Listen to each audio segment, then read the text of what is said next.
आंखों में बस गया नजारा आज अटारी का। धरती पर अवतरण हुआ वृषभान दुलारी का। झूमो नाचो गाओ जन्मदिन आया श्री श्यामा प्यारी का। प्यारे भक्तों, जय श्री कृष्णा, राधे राधे। राधा अष्टमी की आप सभी को बहुत बहुत शुभकामनाएं। आज हम आपको बताएंगे राधा अष्टमी की सरल पूजा विधि। जिन भी भक्तों ने श्री कृष्ण जन्माष्टमी का व्रत रखा है वह राधा अष्टमी का व्रत भी जरूर रखें। वैसे राधा अष्टमी का व्रत ज्यादा लंबा और मुश्किल नहीं है, बिल्कुल सरल पूजा विधि है। वह मैं आपको बताऊंगी कैसे करने। ये देखिए, मैंने राधा जी के लिए, राधा रानी के लिए भोग प्रसादी तैयार कर ली है। मैंने राधा जी को भोग में अरवी की सब्जी, खीर और पूरी बनाई है। मैं आज लाडली जी को इस प्रसादी का भोग लगाऊंगी। तो प्यारी बहन और माताओं, ध्यान रखें। देखिए, सबसे पहले तो मैंने चौकी बिछा ली है। चौकी पर हमने अक्षत बिछा दिए हैं। जहां पर हमने लाडली जी का फोटो, तस्वीर, मूर्ति लगानी है, विग्रह लगाना है, वहां पर हम अक्षत और फूल का आसन दे देंगे। और मूर्ति हमारी साफ सुथरी है। मैंने दोबारा से फिर भी हाथ फेर दिया है।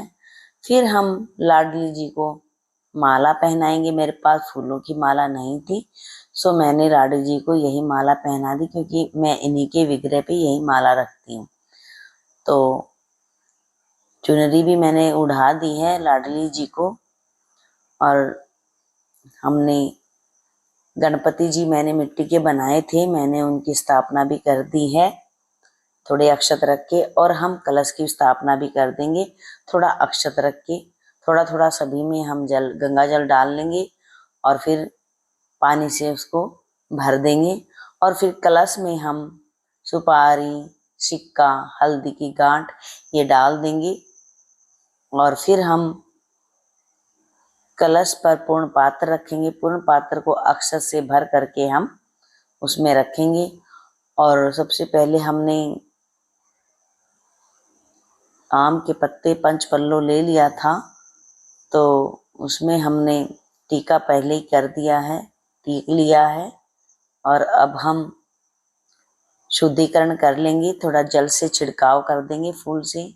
गणपति जी को भी भाव रूप में हम स्नान करा रहे हैं।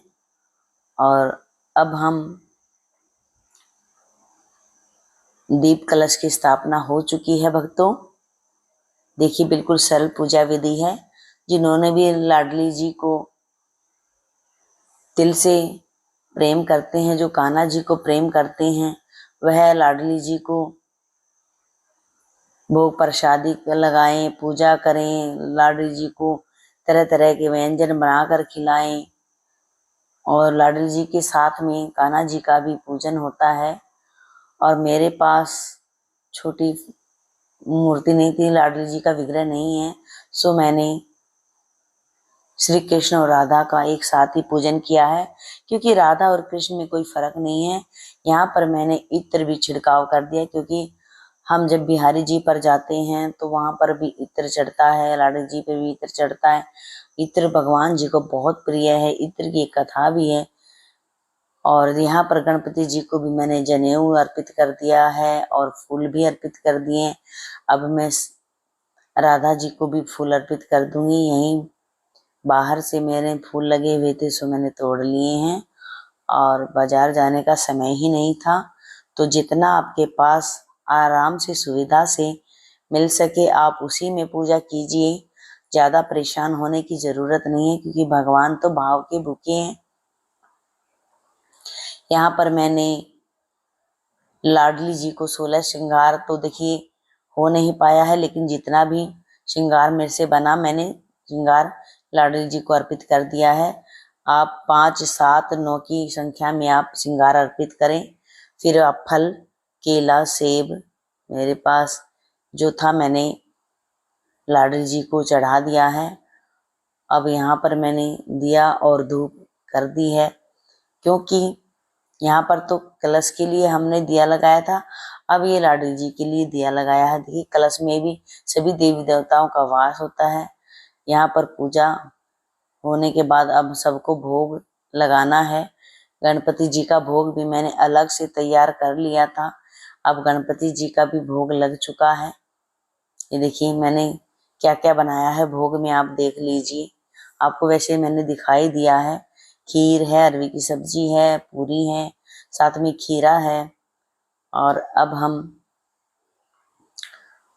लाडली जी को भोग लगाएंगे, कान्हा जी को भोग लगाएंगे।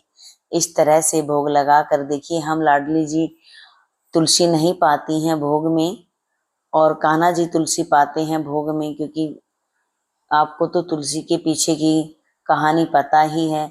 हमने इसीलिए कान्हा जी को अर्पित कर दी है। तुलसी जी की जो पत्तियां हैं वो हमने कान्हा जी को अर्पित कर दी हैं। इस तरह से हमने सभी को भोग लगा दिया है।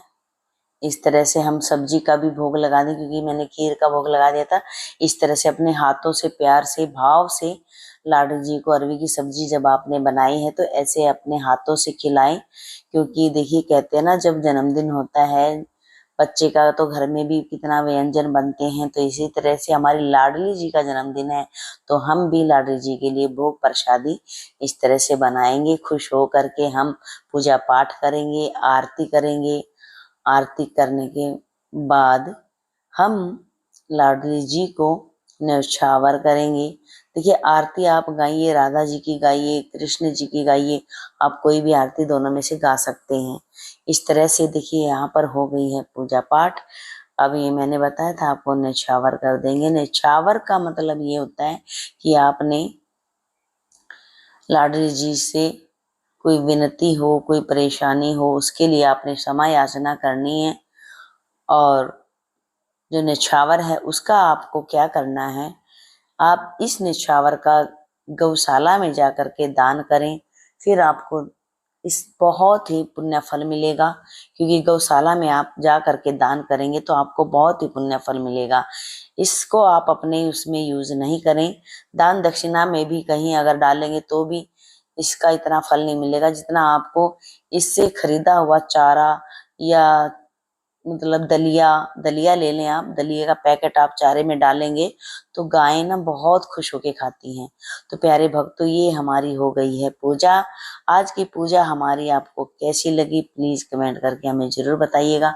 और देखिए जितने ज्यादा से ज्यादा हो सके आप इस दिन भजन कीर्तन कीजिएगा, राधे जी का गुणगान कीजिएगा, कृष्ण जी का गुणगान कीजिएगा, क्योंकि राधा जी को कृष्ण नाम बहुत प्रिय है। तो राधे कृष्णा राधे कृष्णा, कृष्ण को जो पाना है तो जपो राधे राधे, राधे को जो पाना है तो जपो कृष्ण कृष्ण, राधे कृष्णा करिए और जपते रहिए। बोलो जय श्री राधे, जय श्री राधे, जय जय श्री राधे, जय जय श्री राधे।